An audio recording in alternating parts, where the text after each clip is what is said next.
தாமரை பறவைகளை போல அறிவு பசியை கொண்ட பாசம் மிகுந்த நேச பறவைகளே, இக்கவியை உங்களுக்கு என் 4ஆம் வகுப்பு மாணவிகள் சார்பாக சமர்ப்பிக்கின்றேன். கால ஓட்டம் என்பது ஒரு விசித்திரமான வியக்க வைக்கும் பூமி தாயின் நாடகம். இதில் நீங்களும் நாங்களும் பார்வையாளர்களே. எது எப்படியோ பழக்கப்பட்டு பருவம் முடிகிறது. நமக்கு மனது பாரமாய் இருக்கிறது.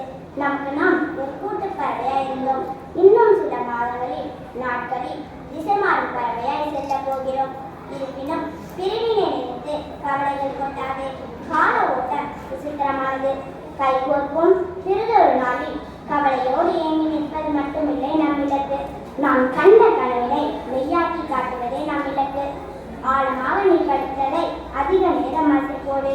நீ ஆசைப்பட்ட மதிப்பெண்ணை அடைய ஆவலாய் புத்தகத்தை எடு. உன் இதயம் முழுவதையும் தன்னம்பிக்கையால் நிரப்பு. என்னால் முடியும் என்று வெற்றிவேலை உங்கள் பரப்பு. உன் உயர்ந்த மதிப்பெண்ணே உனக்கான சிறப்பு.